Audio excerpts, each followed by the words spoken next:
Wesley Hunt wants John Cornyn's campaign investigated. This is Wednesday, February 18th, 2026. Texas Scorecard presents the day's first news for the Lone Star State. The Texas Minute, with your host, Michael Quinn Sullivan.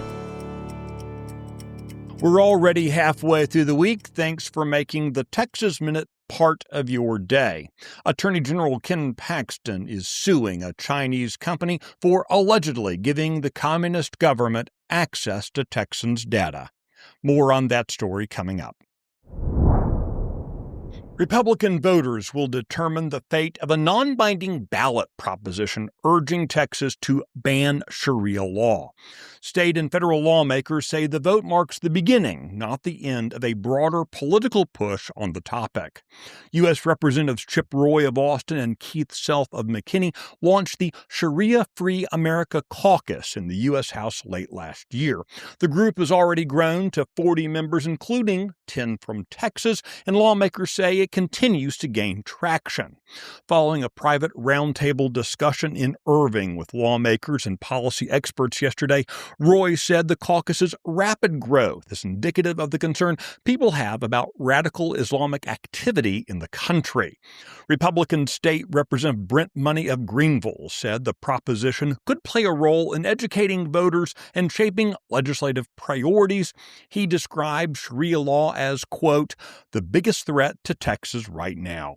Early voting has begun in the Republican primary, where voters can find that proposition, urging legislation to ban Sharia law at the end of the ballot.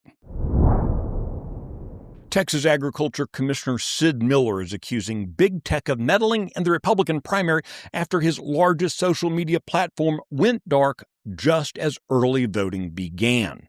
The campaign said that his Facebook page has been a critical tool for reaching rural Texans and sharing messages on agriculture policy, water and border security, property rights, and conservative priorities.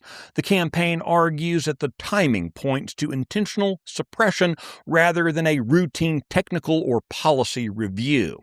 After mounting public criticism and complaints from Miller's team, Meta, which owns Facebook, briefly restored access to the campaign's Facebook page at about 1:20 p.m. yesterday, only to lock staff out again without warning or explanation. After personal contact details about U.S. Representative Wesley Hunt were posted online by a senior John Cornyn advisor, the Houston Republican has filed a police report documenting what some are describing as a possible crime. Cornyn advisor Matt McCowiak posted images of documents late last week that purportedly listed Hunt's address, Texas driver's license number, and the last four digits of his Social Security number. What McCowiak seems to have designed as a last-minute attack on Hunt has turned a spotlight on Cornyn's struggle to remain relevant with Texas voters ahead of the March 3rd primary election. Cornyn is being challenged by Attorney General Ken Paxton and Mr. Hunt for the GOP nomination. Most public polling has consistently shown Paxton leading the field, followed by Cornyn and then Hunt. Recent polls, though, have shown Hunt closing that gap. The doxing of Hunt by a senior Cornyn advisor has led some to suggest that perhaps the incumbent's polling is even worse. Hunt said the release of the information was, quote, dangerous and irresponsible. The Texas Minute will be right back. Of civil rights when at Mar-a-Lago, he was the first person. In a world that sounds like this, where are you supposed to get the truth?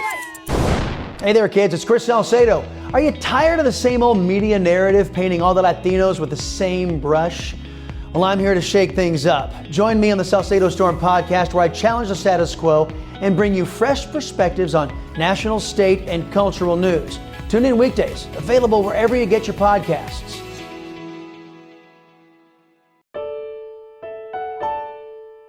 Attorney General Ken Paxton has filed a lawsuit against TP-Link Systems Incorporated, accusing the Chinese company of deceptively marketing its home networking products while allowing the Chinese Communist Party access to Americans' devices inside their homes.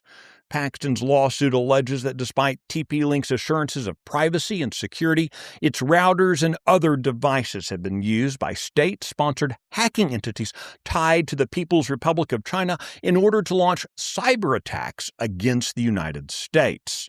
The lawsuit alleges that the company's ownership and supply chain ties to China place it under the PRC's national data laws, which require Chinese firms and citizens to assist the regime's intelligence services by turning over data collected on American users. According to the Attorney General's office, the company has deliberately misled Texans about the privacy and security of its devices.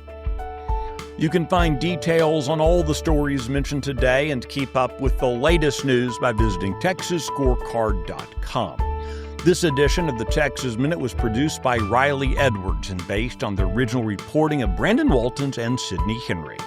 I look forward to seeing you out around the Lone Star State. Now, go make it a great day.